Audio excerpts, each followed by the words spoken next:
Welcome to another bonus episode of Enemy of the Surveillance State, where we discuss news, tips, and open source tools to help you protect your privacy in an age of mass digital surveillance. I am again your host, C. Mitchell Shaw, and in this bonus episode, we're going to be discussing creating, managing, and using strong passwords to protect your privacy. So stay tuned for this bonus episode of Enemy of the Surveillance State.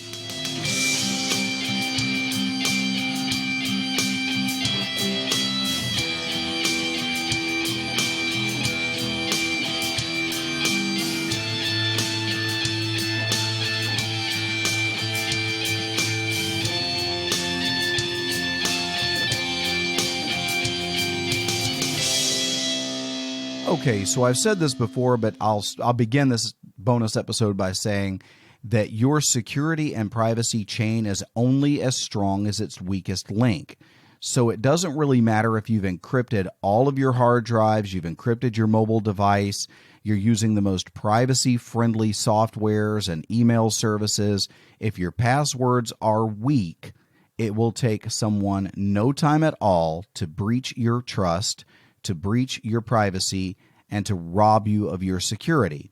So how do we create really strong passwords? Well, first let's talk about the difference between a password and a passphrase, because I use those terms sometimes interchangeably.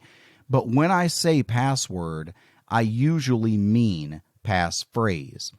If you think of a password, you're probably thinking of something like, let's say that I'm really into sports and my favorite team is the Seahawks. And if you're not a Seahawks fan, don't worry. They're not my favorite team. I don't have a favorite team because I'm not into sports at all. I'm just using that as an analogy. But let's say that the Seahawks are my favorite team in the whole wide world. So my password is Seahawks. It would take a strong off-the-shelf desktop computer a whole couple of minutes to crack that password. So I decide I'm going to be really crafty with it, and I insert, say, the @ sign or the number 4 because it sort of looks like an A instead of the A in the word, the A's in the word Seahawks. And then I replace the E with a 3 and the S at the end with a 5. Well, now I've raised that to it taking a few hours to crack that password.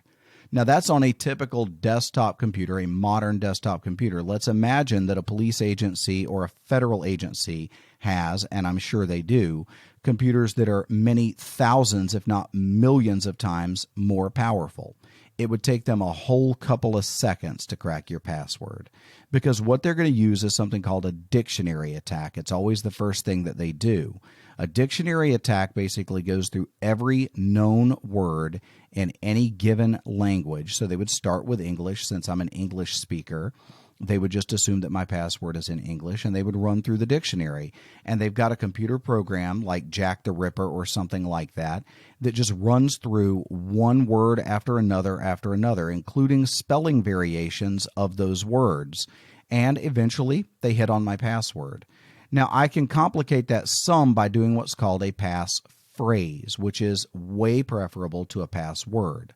A passphrase would be a combination of words that preferably have nothing to do with each other. So let's say I chose two words that have nothing to do with each other, say eclipsed and feathers.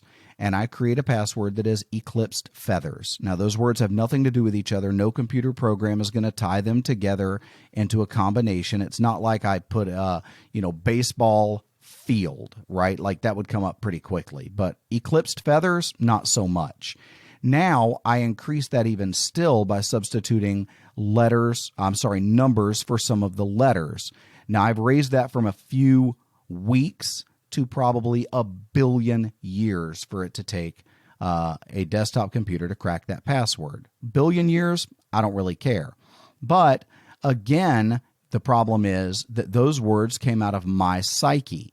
So I have to imagine if I've already been deeply surveilled by the surveillance state, and if you go back and listen to the very first episode of this podcast, Why Surveillance Matters Even If You Have Nothing to Hide, you'll understand what I mean about them being able to get inside your mind and understand your psychology better than you do, because you're not a computer algorithm taking a hard look at your psychology, you're a human person who lies to yourself about your motives and your aims, just like all of the rest of us do. So you don't really know yourself as well as a computer program that's designed to poke holes in your psyche and figure out what you're thinking and why you're thinking it. So a way better approach would be to have a passphrase or a password that you yourself didn't deliberately create. Now, one good way of doing that, first, before I get into that, I wanted to say, and I nearly forgot, another good way of doing this is to recognize that a good password or passphrase needs to be long and random. Now, I'll get back to that. You can do long, but the human mind really cannot do random. Even if you sit down and try to think of a random list of words, you will probably not be as random as you think you are. And a good computer program that's designed to psychologically analyze that passphrase could still hit on that passphrase given enough time. So it needs to be totally random, which means your psyche needs to be completely removed from the equation. How do you do that? Well, one of the easiest ways to do that is with something called password dice. Okay. And the Electronic Frontier Foundation really popularized this idea. And you can buy password dice at EFF.org if you go there and poke around on their site. I've got a set. They're very, very cool. They're black. They look really, really awesome. And they've got numbers in all the places except the number 1 is the EFF logo. So it's kind of cool. I paid $15 for those, mostly because I wanted to support the Electronic Frontier Foundation and the very good work that they're doing to support privacy and protect privacy. However, if you don't want to go through the trouble or you just want to create some passwords right now, as soon as you finish listening to this podcast, go grab 5 dice from your Yahtzee game or just, rob all the games in your house. Grab a couple from Monopoly and a couple from Clue or whatever. I don't even think you use dice for Clue. Yeah, use dice for Clue. So, go grab a bunch of dice. You need 5 dice and you just toss those. And then you just arrange them in no particular order. You just kind of scoop them up to where they're in a straight line. And let's say that the number that it gives you is, say, 58321, right? So now, or let's say it's 62432. So then at EFF's website, you can download a word list, a password dice word list. And you would just go down that list so that the dice landed on a 6, a 2, a 4, a 3, and another 2. Well, that word, 62432, is trailside. So I just write that down, trailside. Then I toss the dice again, and I get, say, 62361. That word is tip-off. And then I just toss the dice again, and I come up with 62131, theatrics. I string all 3 of those words together into a passphrase. It would be nearly impossible for a computer algorithm to crack that. That is so long and so random. I mean, that makes up 30-some-odd characters or whatever, 20-some-odd characters. And you're perfectly safe with a password like that. Now, again, that assumes that you want to take the time and you've got the time to sit down with a piece of paper and do that. Now, I recommend you do that for the encryption on your laptop or the encryption on your phone because you cannot use one of the next methods that I'm going to tell you to store those things because you need to be able to get into your device to get to these other passwords in the way that I'm going to describe them. So for your laptop, create a password like that, encrypt the hard drive on your laptop using that passphrase that is long and random, as I just described, and write that down. I almost never recommend you write down a password, but in this instance, I am going to recommend you write it down because if you encrypt your hard drive and forget that password, you're about to lock yourself out of your hard drive and lose all of the data on that hard drive. Because unless you've got a backup of it that's not encrypted, which would be sort of pointless, then if you lose that passphrase, the only thing you can do is format the hard drive and start over. So all of your pictures, all of your movies, all of your music, all of your documents, they're just gone. They're gone forever. There's no way to ever get them back. All right, so create a strong, random password and encrypt your hard drive and your mobile phone. Okay, now once you've done that, the next step is going to be to create a long list of passwords for everything that you use, your social media accounts, your banking, your documents that you're encrypting, whatever it is that you need a password for. or a passphrase for. All of these services and softwares and everything that you use, every account you sign up for that you need to create a passphrase for, you need a way to do that. And what I recommend, because again, how are you going to remember? How are you going to keep up with all of these long random passwords? You can't write them all down. That's a nightmare. By the way, in writing down a password, the final step that I forgot to mention earlier is, once you've been using that passphrase for a while and you realize, gosh, it's been a week since I've had to pull that piece of paper out of my pocket to look at it to sign into this, well, now you don't need it anymore. You've got it memorized. It's become a part of who you are. So now tear it up and burn it. You don't need it. You now actually have a passphrase that is long and random that you have committed to memory. You'll probably see that you're typing it out of muscle memory. You won't even look at the keyboard. You won't even think about what you're typing. You'll just type that in there and you'll be in your stuff. So at that point, you don't need that anymore, but you can't do that for 20 or 30 different things that you need passwords for. And you should never, ever, ever reuse a password. Because if, let's say, I use that same password for my bank and my bank gets hacked and some hacker out there has my password, well, one of the first things he's going to try to do is look at other accounts where I might have used the same login information, and then he's just going to take over all of my accounts. He's in my email. He's in my banking information. He's in my social media. Now this guy owns my life. And it doesn't matter to me if that guy is wearing a hoodie and munching cold pizza in his grandmother's basement, or if he's sitting in a federal office wearing a badge. I don't want anybody getting into my stuff, so that is why I protect everything with individual, unique passwords for each and everything. So now you've got these like 20 or 25 or 30 long random passwords. You're never going to remember those. Well, the good news is you don't have to. There's a thing called a password manager or password vault. One of the most popular is called LastPass. LastPass is good. It's encrypted. It's strong. The downside to LastPass is when I last checked, it is not open source, meaning that they will not release their source code for audit, so I can't trust their software. I don't know that the government doesn't have back doors in LastPass. I'm not accusing LastPass of that. I'm just saying there's no way I can verify that's not the case. And so without being able to verify that, I just always, to be safe, assume that is the case. My preference is one called Bitwarden. Now, let me say again right from the beginning that, and I always say this when I recommend a piece of software, Enemy of the Surveillance State is completely listener supported. I don't accept ads. I'm not underwritten by anybody. If I recommend a piece of software to you, it is not because the maker of that software has paid me to recommend it. It is because I use it, I trust it, and I recommend it because I believe it is the best choice. Now, if you want to do your own research, I recommend you do that. If you find something that you like better than Bitwarden, shoot me a message at enemyofsurveillance.protonmail.com and let me know. Let me know what you're using and why I should consider mentioning it on the show. I'll give it a check. I'll take it for a run. I'll drill down into it. Heck, I'll have a conversation with the people that make it and see what I think of what they're having to say to me. And then I'll recommend it on the show if it comes to that level. But for right now, I recommend Bitwarden. You can download that from their website. I'll put a link in the show notes, and you can check that out yourself. Here's what I like about Bitwarden. It's end-to-end encrypted. It is open source, and it is zero knowledge. Now, they don't use the phrase zero knowledge to describe it. They use the phrase, how do they describe it? Well, I'll tell you what they write. The question is asked, can the Bitwarden team see my passwords? The answer is no. Since your data are fully encrypted and or hashed before ever leaving your local device, no one from the Bitwarden team can ever see, read, or reverse engineer to get your real data. Bitwarden only stores your encrypted data and hashed data. This is an important step that Bitwarden takes to protect you. So because it is encrypted on my device and sent to them in an encrypted form, and they don't even have access to my password, they don't have access to my unencrypted data, they don't have a way to see that. Anything short of that is too short for me. This is why I use Bitwarden.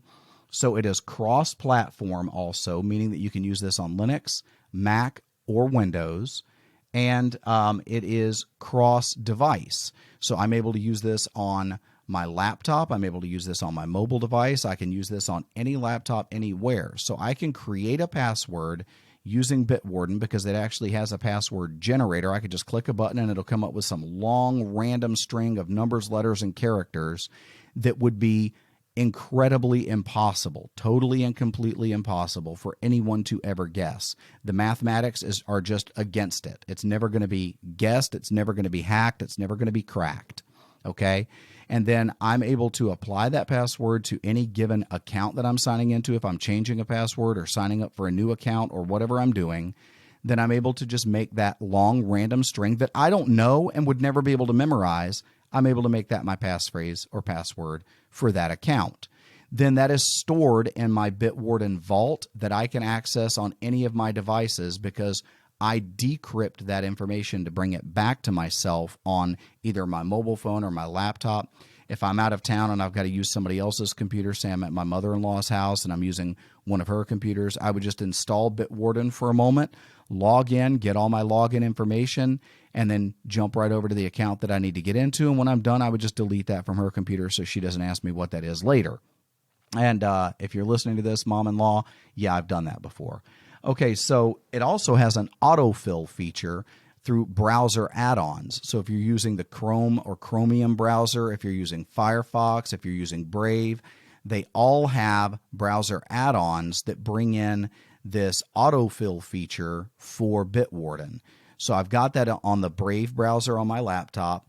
I would simply, when I open a page, say I go to my Proton Mail account, I don't even know the password for my Proton Mail account. I've never known it. I created it using Bitwarden, and I autofill it from Bitwarden, and I don't know that password. So I would open up Proton Mail, and then I would make sure that I'm logged into Bitwarden by putting in my password to Bitwarden. And then as long as I keep that browser open, I've got this little Bitwarden indicator up in the top right-hand corner of the browser. When I open Proton Mail, it says, oh, hey, by the way, we see the password for that. Would you like to autofill that? I click the button, it fills in my username and password, and clickety-click, I'm in my account.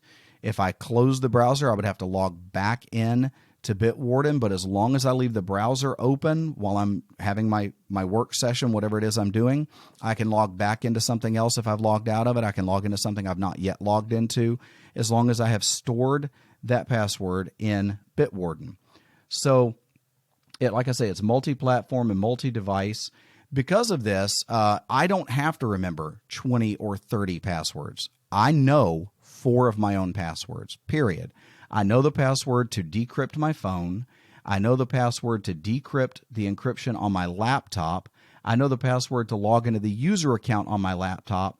And I know my Bitwarden password. That's it. I don't know any of my other passwords. I simply let Bitwarden handle all of that for me using open source, end-to-end encrypted, zero-knowledge software that I have confidence in.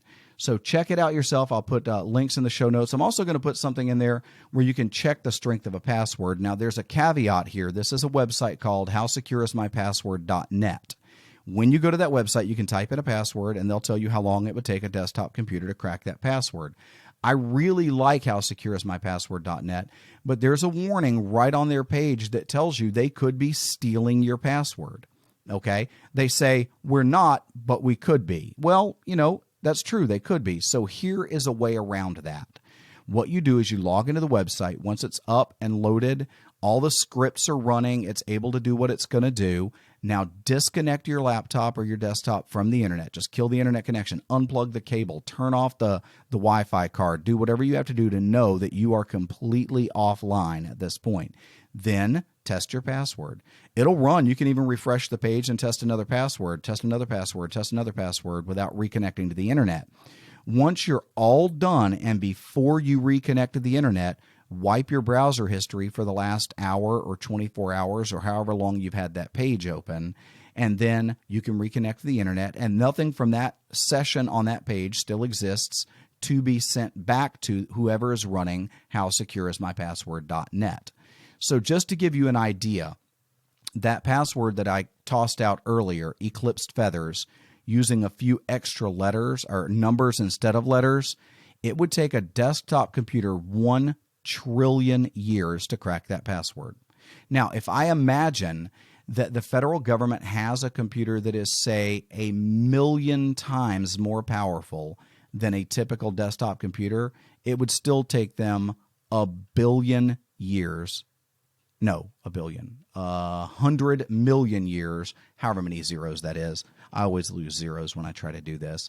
But more time than I care about. Let's say this. If they had a laptop or a computer that was a trillion times more powerful than a desktop computer, it would still take them a year to crack my password. Now, unless I am an absolute target and they fully suspect me of some real crime, they are not going to invest a year of just leaving one computer alone to run 24 hours a day, 7 days a week for 365 years to crack your password.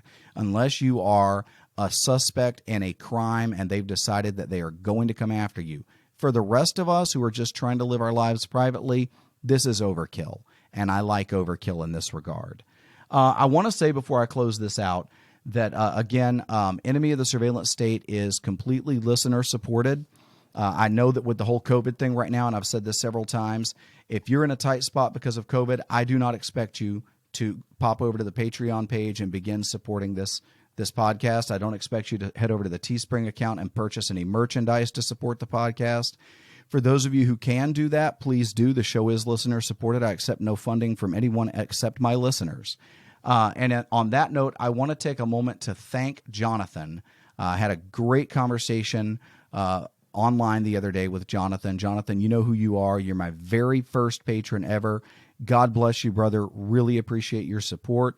For the rest of you, feel free to check that out. If you're not in a position to do that, then all I ask you to do is be sure to like, share, and give a good rating to this show on whatever platform you're listening to. It really helps the show if you do that. If you like, share, and give it a good rating, a 5-star review or whatever on your platform, it helps other people to find it.